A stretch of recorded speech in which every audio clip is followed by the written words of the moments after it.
नमस्कार प्यारे विद्यार्थियों। आज हम श्रृंखलाबद्ध रूप से केशवदास की रामचंद्रिका में जो भी भाग आपके पाठ्यक्रम में लगाए गए हैं उनको पढ़ रहे हैं। तो उसी क्रम में भाग 3 के अंतर्गत आज अगला पद लेंगे।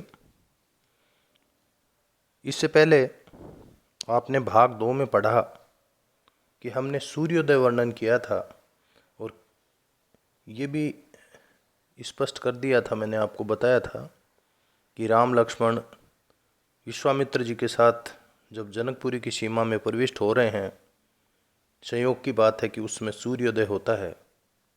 और वो जो सूर्योदय का उस समय का जो दृश्य है, उस समय का जो प्रातःकालीन वातावरण है, उस वातावरण की सुंदरता देखते ही बनती है। और उस प्राकृतिक सुंदरता को देखकर लक्ष्मण जी उस समय वर्णन कर रहे हैं।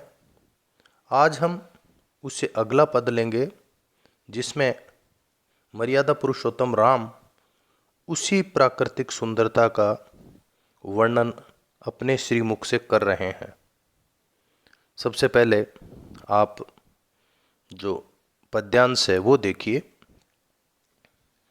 व्योम में मुनि देखिजे, अति लाल श्रीमुख साजहीं, सिंधु में बड़वाग्नि की, जनु ज्वाल माल विराजहीं।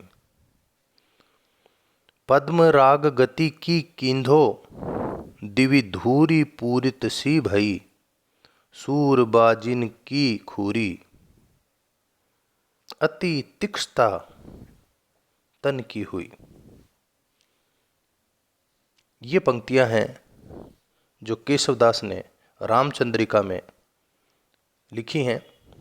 और इन पंक्तियों में प्रसंग वही है, वही प्रातःकालीन वातावरण है, वही स्थान है, यानी उसी जनकपुरी में वो लोग आ रहे हैं और राम लक्ष्मण के साथ में उनके परमादरणीय गुरुदेव भी हैं।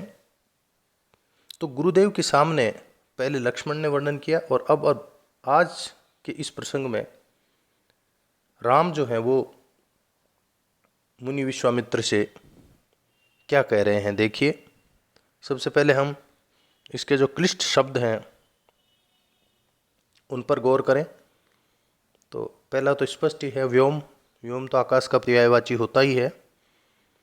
तो व्योम में मुनि देखिजे, मुनि को संबोधित करते हुए यहाँ कह रहे हैं।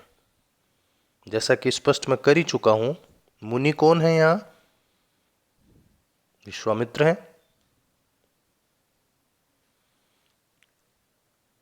कि आकाश में हे मुनि देखिए, अति लाल श्रीमुख साजहीं। श्रीमुख, श्रीमुख यानी सुंदर मुख, मुख की जो सुंदरता है वो। साजहीं यानी वहां विराज रहा है, सज रहा है, दिखाई दे रहा है।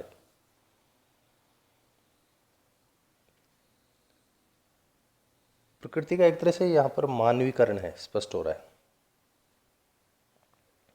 फिर सिंधु में बड़वाग्नि की, सिंधु समुद्र का पर्याय है ही।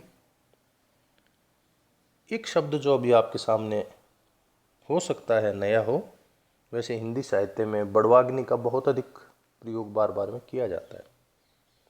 दो शब्द हैं, बड़वा, बड़व और अग्नि। बड़वाग्नि, बड़वा आग यानी समुद्र की आग। सुनने में थोड़ा सा अलग लग सकता है कि समुद्र में भला आग कैसे लगती है, लेकिन कई कई बार समुद्र में भारी आग लग जाती है और पहले की व्याख्या कुछ अलग हुआ करती थी, आज की व्याख्या कुछ अलग होती है, क्योंकि आज दृष्टिकोण बदल गया है। आज हम वैज्ञानिक दृष्टिकोण से देखते हैं और वैज्ञानिक दृष्टिकोण से कई कई बार लोग ये कह देते हैं कि समुद्र के अंदर क्योंकि पेट्रोल आदि तैलीय पदार्थ होते हैं और उनको वो आग पकड़ जाते हैं, किसी भी कारण से, और वो फिर आग बहुत बड़े स्तर पर चली जाती है, दूर दूर तक फैल जाती है। पुराने समय में इसकी अलग व्याख्या हुआ करती थी कि जब प्रकोप बहुत अधिक, धरती पर दानवों का प्रकोप बहुत अधिक हो जाता था, तो देवता रुष्ट होकर, नाराज होकर, और इस तरह की अग्नि प्रज्वलित कर देते थे। अपनी अपनी अलग अलग व्याख्याएं। तो समुद्र के अंदर जो बड़वाग्नि होती है, उसकी जो चारों तरफ जो चमक हो जाती है, जो कौंध हो जाती है, जो प्रकाश हो जाता है, उसके साथ यहाँ तुलना की।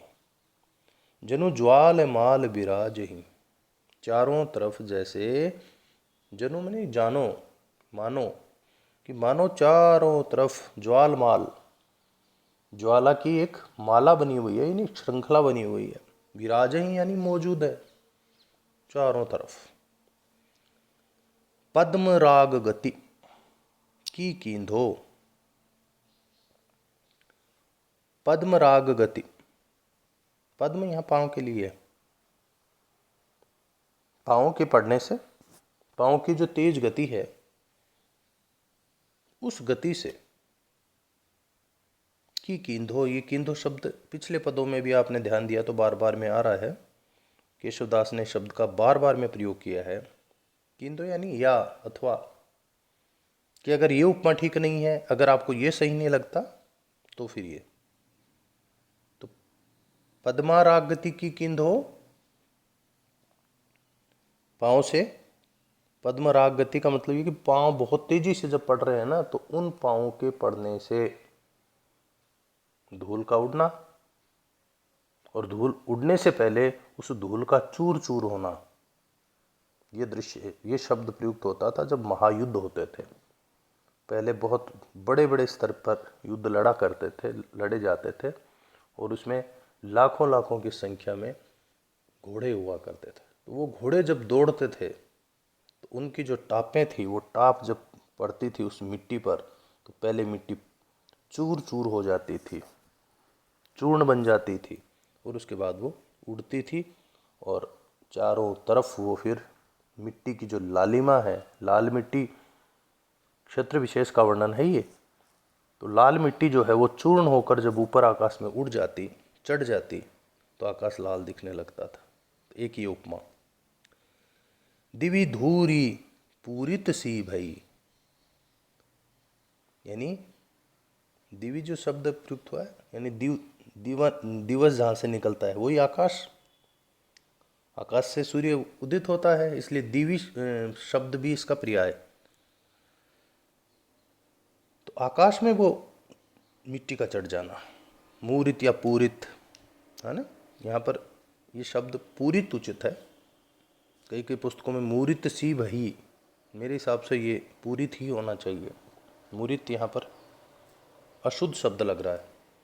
तो दीवी धूरी पूरित सी भई, सूर बाजिन की खूरी,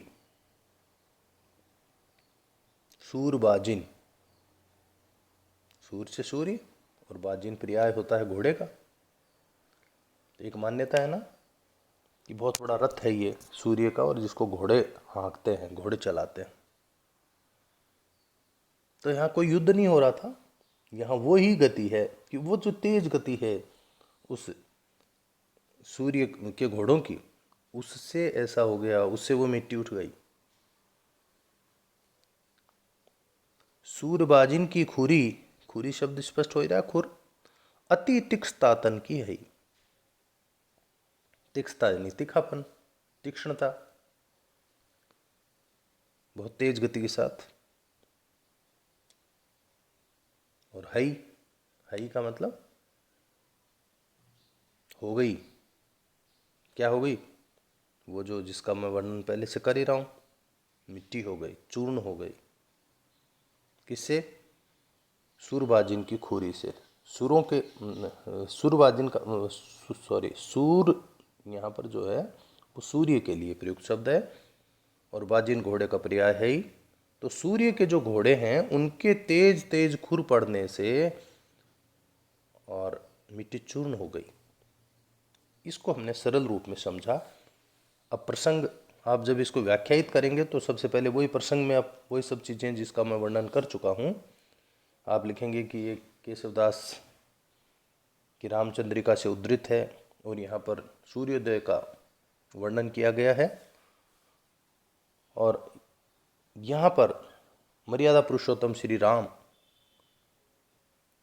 प्रातःकालीन दृश्य को देखकर उसका निम्न शब्दों में वर्णन कर रहे हैं। वर्णन जब हमने इसको समझ लिया तो हम सरलता से इसका वर्णन कर ही सकते हैं। आप व्याख्या में ये सब चीज़ें स्पष्ट कर दें कि महाकवि केशवदास यहाँ वर्णन करते हुए कह रहे हैं कि उस सुंदर दृश्य को देखकर, उस प्रातःकालीन दृश्य को देखकर जो जनकपुरी की सीमा में प्रविष्ट होते ही उन्होंने देखा तो विश्वामित्र से वो कह रहे हैं कि हे मुनि देखिए, व्योम में मुनि देखिए, कि हे मुनि आप आकाश की तरफ देखिए,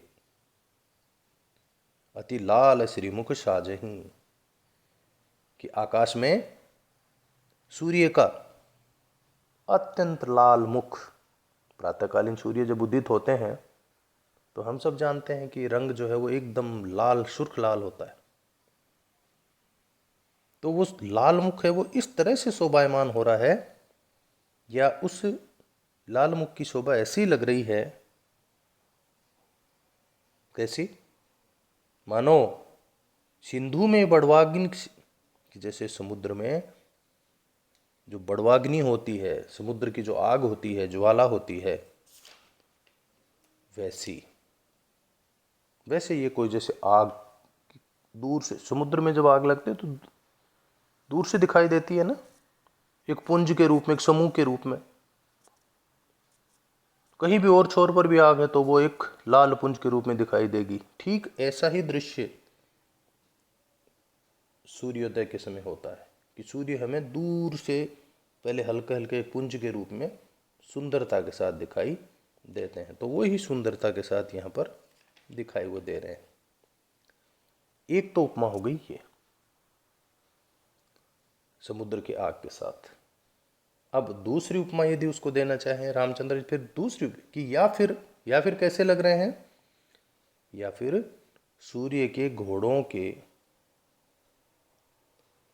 जो खुर हैं, और वो खुर बड़ी तेजी के साथ, क्योंकि तेजी के साथ ये सूर्य का रथ आगे बढ़ रहा है, तो उनकी जो खुरों का जो तीखापन है, तीक्ष्णता है, उससे जो मिट्टी है वो चून चून हो गई है, और उससे